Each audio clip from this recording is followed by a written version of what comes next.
पिछले चंद हफ्तों में ट्रंप ने क्या बड़ी चीजें कही।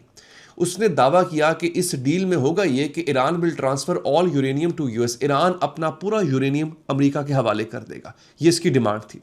फिर कहता था कि जीरो एनरिचमेंट, सारी उम्र के लिए ताहयात ईरान भी जो है वो किसी किस्म की न्यूक्लियर एनरिचमेंट नहीं कर पाएगा। फिर तीसरा, no money will be exchange, यानी कोई पैसा नहीं मिलेगा। जो ईरान के फ्रोजन अकाउंट्स हैं उनमें से 1 रुपया भी नहीं मिलेगा। आगे कहता था Iran must completely dismantle its nuclear programme, अपने एटमी प्रोग्राम को मुकम्मल तौर पे ख़त्म करना होगा ईरान को। अब ज़रा ट्वीट कीजिए, ज़रा पढ़िए, सॉरी ट्वीट जो अब किया है, जो कल रात का ट्वीट है, यानी इस डेडलाइन ख़त्म होने में, टाइमलाइन ख़त्म होने में 1 दिन रह गया है।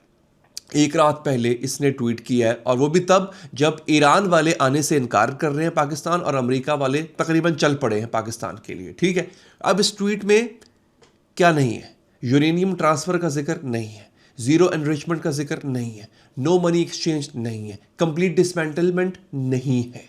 मैंने पूरा ट्वीट अभी पढ़ा नहीं है, आपके सामने स्क्रीन पे आ रहा है, आप खुद भी चाहें तो उसको पढ़ सकते हैं। बहुत लंबा है, मैं पढ़ूंगा, लेकिन मैंने खास हिस्सा पढ़ा है। अब उसके अंदर सिर्फ एक चीज है, ट्रंप सिर्फ एक चीज कह रहा है, जरा गौर से सुनिएगा। My deal will be far better than Obama, मेरी डील ओबामा की डील से बहुत बेहतर होगी। ये जुमला क्यों इंपॉर्टेंट है? इसी जुमले पे सारी बात खत्म हो जाती है, और इसी जुमले पे अहले अकल अहले दानिश समझ जाएंगे कि ट्रंप डील कर चुका है। क्योंकि जब कोई लीडर अपने प्रीडिसेसर, अपने से पहले वाले से कंपैरिजन करने लगे, तो इसका मतलब यह है कि वो अपनी आवाम को कन्विंस कर रहा है। और कन्विंस करने की जरूरत कब पड़ती है? जब डील वो ना हो जो आपने पहले प्रॉमिस की थी, जिसका आपने दावा किया था। अब जरा समझिए कि ट्रंप का पुराना पैटर्न क्या है। मैं आपको ऐसे ही हवा में बात नहीं कर रहा, मैं ट्रंप के पैटर्न को आपके सामने रखूंगा, और उसके बाद आप खुद फैसला करने में कामयाब हो जाएंगे कि ट्रंप ने पहले भी ऐसा किया। नॉर्थ कोरिया 2018, पहले उसने नॉर्थ कोरिया के लिए एक मैसेज दिया था, वो था fire and fury like the world has never seen.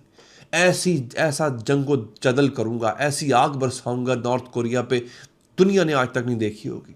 Singapore के अंदर एक समिट होता है, इजलास होता है, उस इजलास में इसकी और किम जोंग उन की मुलाकात होती है, और वहां पर जो नतीजा निकलता है दोस्तों, वो ये निकलता है कि नॉर्थ कोरिया अपना एटमी प्रोग्राम जारी रखे, हमें कोई मसला नहीं, बस हमें कुछ ना कहे। ये डील थी।